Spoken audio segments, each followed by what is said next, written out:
Muito bem.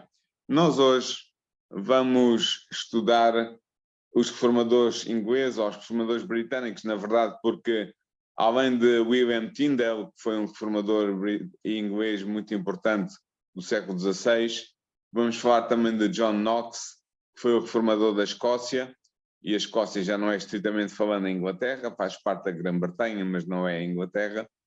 E depois vamos falar em John Wesley, que também teve uma influência grande na Grã-Bretanha, mas já no século XVIII, já cerca de 2 séculos depois de Tyndale.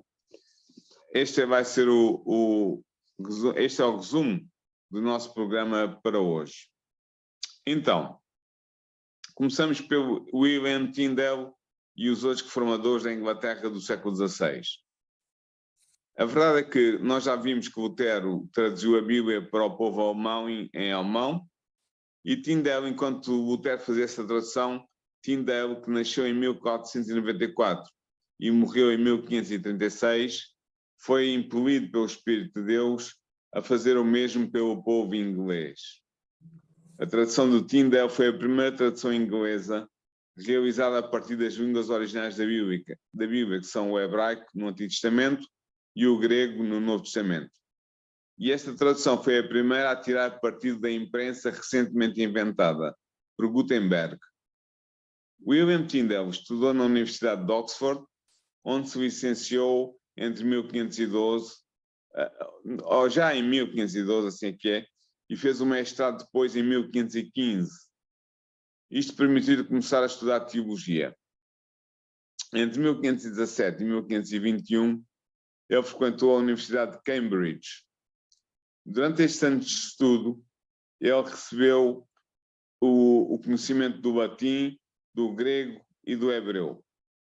Sendo um diligente estudante em busca da verdade, ele acolheu bem a mensagem do Evangelho diretamente a partir da sua leitura do Novo Testamento grego, publicado pela primeira vez por um erudito humanista chamado Erasmus de Roterdão.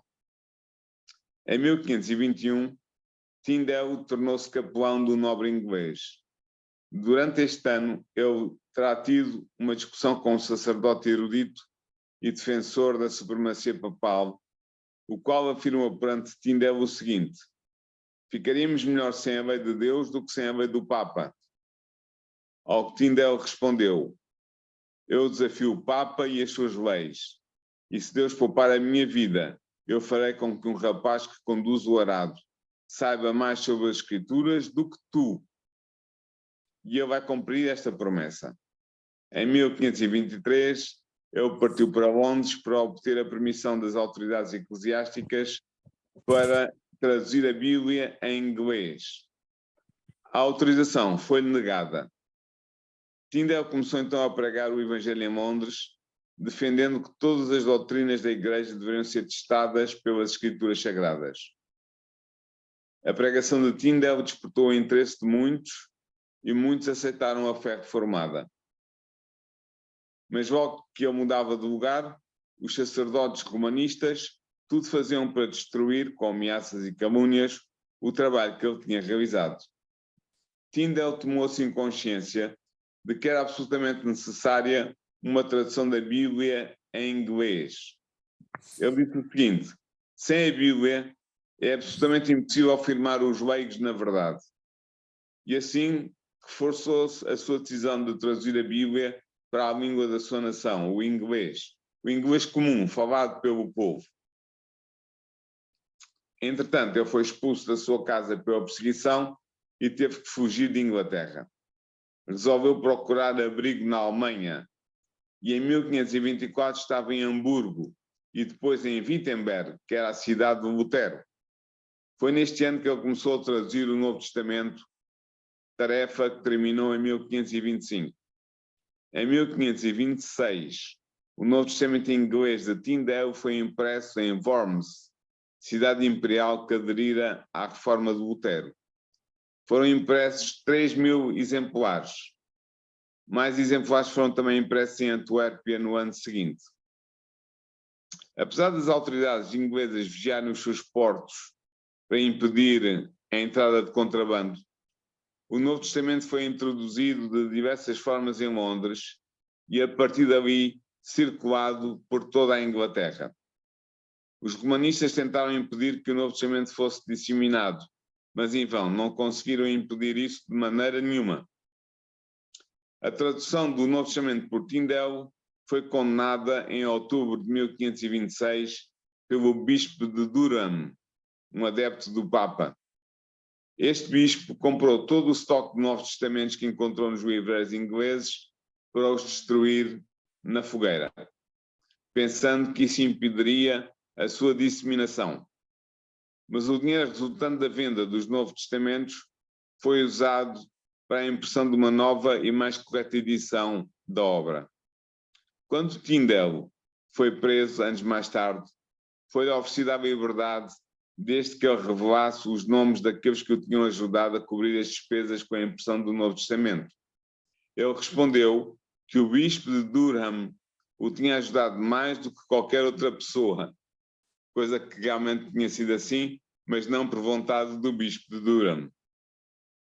Por volta de 1529, Tyndale mudou-se para Hamburgo, onde fez a revisão do seu Novo Testamento e começou a traduzir o Antigo Testamento, do hebraico para o inglês.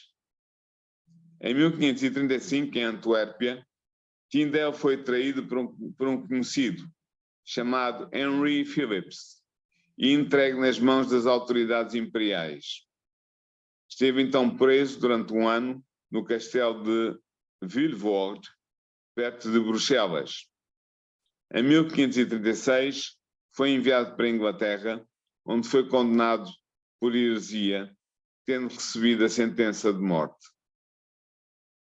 A 6 de outubro desse mesmo ano, foi estrangulado até à morte, sendo o seu corpo queimado na fogueira.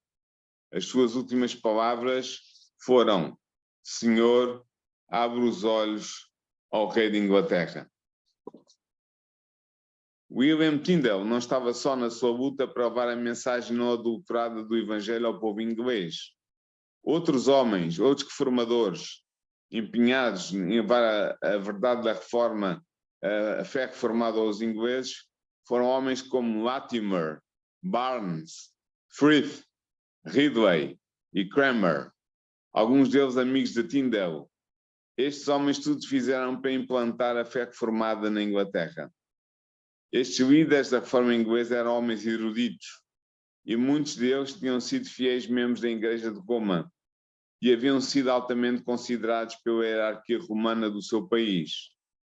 A sua oposição a Roma era o resultado da sua tomada de consciência sobre os terríveis erros doutrinários que a Igreja Romana difundia, como se fossem a verdade revelada por Deus. O grande princípio mantido por estes reformadores ingleses era a infalível autoridade das Sagradas Escrituras como única regra de fé e de prática para o cristão. Eles negavam o direito dos papas, dos concílios ou dos reis controlarem a consciência em assuntos de religião. A Bíblia era a sua única autoridade e pelos seus ensinos eles testavam todas as doutrinas e todas as pretensões à santidade. Foi a fé em Deus e na sua palavra que susteve estes homens, quando também eles renderam a sua vida numa morte de mártir.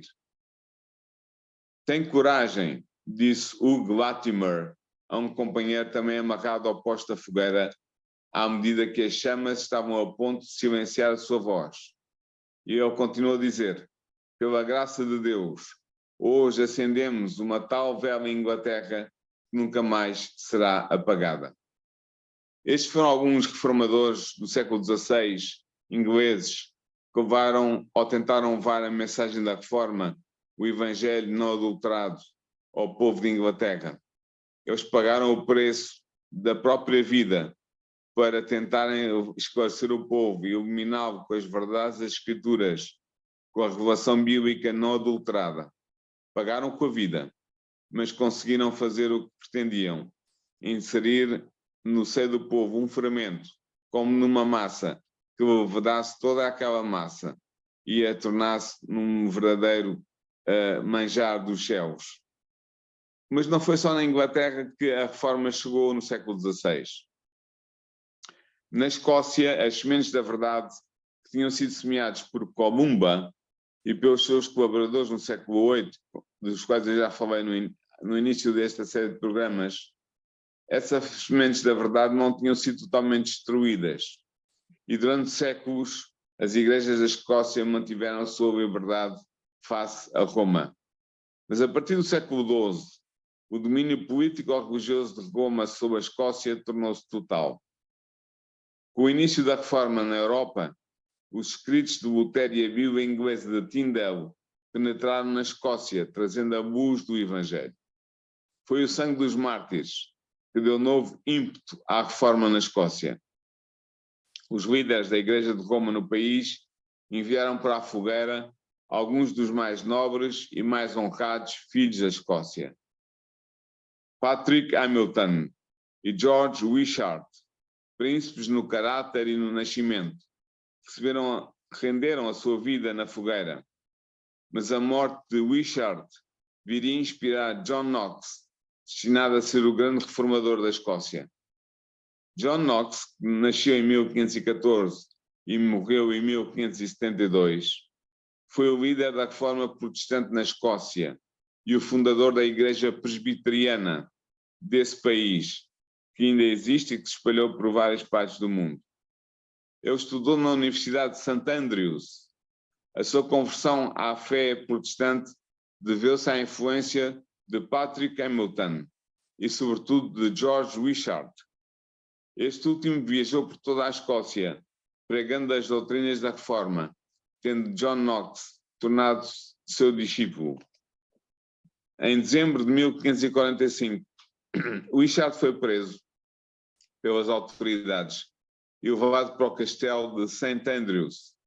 Knox estava presente na noite em que Wishart foi preso e estava preparado para deixar-se prender também. Mas Wishart convenceu de que é suficiente para um sacrifício. Assim, Wishart enfrentou sozinho a fogueira. Era o dia 1 de março de 1546. Este evento firmou a decisão de Knox de converter o seu país à fé reformada. Em abril de 1549, John Knox foi autorizado a trabalhar para a Igreja de Inglaterra, que tinha aderido ainda que moderadamente à reforma. No púlpito, ele pregava abertamente as doutrinas protestantes. Em 1550, ele foi nomeado para integrar a equipa de capelões do rei Eduardo de Inglaterra. 3 anos depois, o jovem rei morreu e foi sucedido no trono por Mary Tudor, a Sangrenta, era esse o cognome que lhe davam, a qual restabeleceu o domínio da Igreja de Roma na Inglaterra. O país deixou de ser seguro para os pregadores protestantes, pelo que em janeiro de 1554, John Knox partiu para Genebra, a cidade de Calvino, de que eu também já falei num programa anterior. Nesta cidade, Knox pôde aprofundar o seu conhecimento da doutrina reformada calvinista e da respectiva organização eclesiástica. Em maio de 1559, John Knox estava de regresso ao seu país, a Escócia. Durante este ano e o ano seguinte, ele envolveu-se na política do Reino da Escócia, sendo um dos membros da Revolução Protestante que varreu o país. Com o auxílio de nobres escoceses que tinham aderido à fé reformada e depois de uma curta guerra civil, os princípios da reforma foram aceitos e defendidos e fortemente implantados em toda a Escócia. Em 1 de agosto de 1560, o Parlamento da Escócia aprovou a Confissão de Fé Protestante, redigida sob a supervisão de John Knox. Uma semana mais tarde, o Parlamento aprovou 3 leis no mesmo dia. A primeira lei abolia a jurisdição do Papa sobre a Escócia. A segunda lei condenava todas as doutrinas e as práticas contrárias à fé reformada. A terceira lei proibia a celebração da missa romana na Escócia. O Parlamento também confiou a John Knox a tarefa de organizar a nova Igreja Reformada do país, que ficou conhecida como a Kirk, ou seja, a Igreja. Assim, a Escócia ficava livre do domínio férreo da Igreja de Roma e os princípios da Reforma saíam vencedores em mais um país da Europa. Mais um país aderiu à fé reformada e, a partir do ministério de John Knox, nunca mais a Escócia deixou de seguir a fé da Reforma na sua vertente calvinista, ou seja, segundo os ensinos teológicos de João Calvino, sediado em Genebra. Esta fé reformada continua a ser a fé oficial da Escócia até ao dia de hoje, e a Igreja Presbiteriana, a igreja que John Knox fundou, chamada presbiteriana porque era governada pelos presbíteros, ou seja, pelos pastores que se organizavam em presbitérios, em reuniões de pastores em determinadas zonas para dirigir as igrejas dessa zona. A Igreja Presbiteriana espalhou-se pelo mundo e é hoje uma das igrejas fortes provenientes da reforma do século XVI. Entretanto, vamos dar um salto e vamos passar para o século XVIII, nomeadamente para o ministério de John Wesley, do seu irmão Charles Wesley e de muitos outros que aderiram ao movimento que eles fundaram. Ou seja, passando por alto os conflitos religiosos entre a Igreja de Inglaterra e as igrejas não conformistas durante todo o século XVII, chegamos ao século XVIII. Sob a regência da Igreja de Inglaterra, a Igreja oficial, o povo inglês tinha caído num estado de apatia e de retrocesso espiritual. As classes altas desprezavam as manifestações de piedade cristã e orgulhavam-se de estar para além do que eles chamavam o fanatismo. As classes baixas ignoravam os princípios basilares do cristianismo e estavam imersas no vício. O clero estava paralisado pelo formalismo religioso e pela apatia espiritual. A grande doutrina da justificação pela fé quase tinha sido perdida de vista e o princípio papal de se confiar nas boas obras para merecer a salvação tinha praticamente tomado o seu lugar. Ora bem, é neste contexto religioso que surgiu John Wesley, como um grande portador de luz enviado por Deus. John Wesley nasceu em 1703 e morreu em 1791. Ele formou-se na Universidade de Oxford em 1724, acreditando na obediência que ele acreditava que pela obediência encontraria a salvação. Começou a procurar alcançar a santidade de coração e de vida. Foi ordenado sacerdote da Igreja de Inglaterra a 22 de setembro de 1728. Em 1729, no ano a seguir, regressou à Universidade de Oxford como investigador. Juntou-se então a um clube que o seu irmão Charles tinha fundado no campus universitário. Este grupo pretendia ajudar os seus membros a viverem uma vida cristã santa e virtuosa. Considerados fanáticos pelos seus colegas da universidade, o seu clube foi apelidado no gozo de Clube Santo e eles foram chamados metodistas porque seguiam metodicamente os princípios religiosos em que acreditavam. Estando convencidos da necessidade de se possuir santidade de coração, John Wesley e os seus associados esforçavam-se por viver uma vida santa e por domar a natureza pecaminosa do coração natural. Eles viviam uma vida de abnegação, humilhação e caridade, observando com grande rigor todas as medidas que julgavam poder ajudá-los a obter o que mais desejavam, a santidade e o favor de Deus. Mas por mais que lutassem, não conseguiam encontrar a paz e a certeza da salvação em Cristo Jesus. O fogo da verdade divina, quase extinto nos altares do protestantismo inglês, deveria ser reavivado pela antiga tocha passada de mão em mão ao longo dos séculos pelos cristãos boémios, ou seja, os seguidores de Jan Hus. Lembram-se que eu já falei aqui num programa sobre Jan Hus e Jerónimo, que deram a sua vida na fogueira para que o Evangelho, a Reforma, antes de Lutero, pudesse ser aceito na Boémia, que é hoje a Checoslováquia. Pois bem, estes boémios foram influentes na vida de John Wesley. Após a reforma, o protestantismo na Boémia tinha sido esmagado por Roma. Todos os que se recusaram a renunciar à verdade do Evangelho foram forçados a fugir. Alguns destes cristãos encontraram refúgio na Saxónia, na Alemanha, mantendo aí viva a antiga fé. Foi através dos descendentes destes cristãos que a luz do Evangelho chegou a John Wesley e aos seus associados.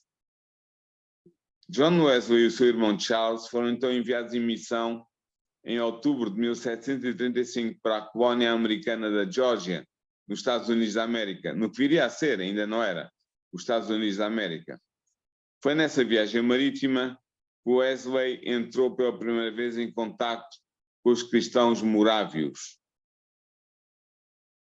Ele foi profundamente influenciado pela fé profunda enraizada no pietismo destes cristãos alemães. Durante a viagem, uma tempestade violenta abateu sobre o navio e John Wesley, olhando a morte de frente, assentiu que não tinha a certeza de estar em paz com Deus. Pelo contrário, os morávios que seguiam a bordo manifestaram uma calma e uma confiança que ele desconhecia. Wesley narra a cena. Ele diz o seguinte: enquanto entoavam um salmo para começarem a sua reunião, o estado do mar agravou-se, o vento rasgou a vela principal do navio e as ondas cobriam a embarcação, como se o grande abismo nos quisesse engolir. Os ingleses começaram a gritar de medo. Os alemães morávios continuaram calmamente a cantar. Depois da tempestade ter passado, eu perguntei a um deles: não teve medo? Ele respondeu: não, graças a Deus, não tive medo. E eu perguntei-lhe: mas as vossas mulheres e os vossos filhos não tiveram medo? Ele respondeu tranquilamente: não, as nossas mulheres e os nossos filhos não têm medo de morrer. Esta experiência levou Wesley a perceber que os morávios possuíam uma força interior que ele não possuía. Tendo chegado à colónia da Geórgia em fevereiro de 1736, Wesley passou um curto tempo na companhia dos morávios e ficou impressionado com o modo como eles viviam a sua fé cristã. Parecia a Wesley que eles reviviam nos seus serviços de culto a solenidade e a simplicidade das reuniões dos primitivos cristãos. Ao regressar à Inglaterra, em 1738, Wesley associou-se novamente com os cristãos morávios que residiam em Londres. Ele recebeu conselho e instrução do missionário morávio Peter Böhler, que encaminhou Wesley para uma melhor compreensão da fé bíblica. Em 24 de maio de 1788, numa reunião da Sociedade Morávia em Londres, John Wesley ouviu ler o prefácio de Lutero à tradução da Epístola aos Romanos, em que o reformador alemão descrevia a mudança que o Espírito de Deus opera no coração do crente. À medida que Wesley escutava, a fé foi acesa na sua alma. Pouco mais tarde ele escreveu o seguinte: eu senti o meu coração estranhamente confortado. Eu senti que realmente confiava em Cristo, apenas em Cristo para obter a salvação. Foi-me dada a certeza de que Ele tinha-me livrado dos meus pecados, os meus pecados, e me tinha salvado do pecado. Wesley tinha finalmente encontrado o que procurava.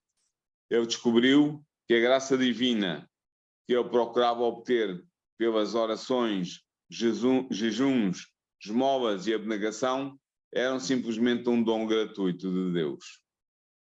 Agora que ele estava estabelecido na fé, ele ardia com o desejo de espalhar por toda a parte o conhecimento do Evangelho da graça gratuita de Deus.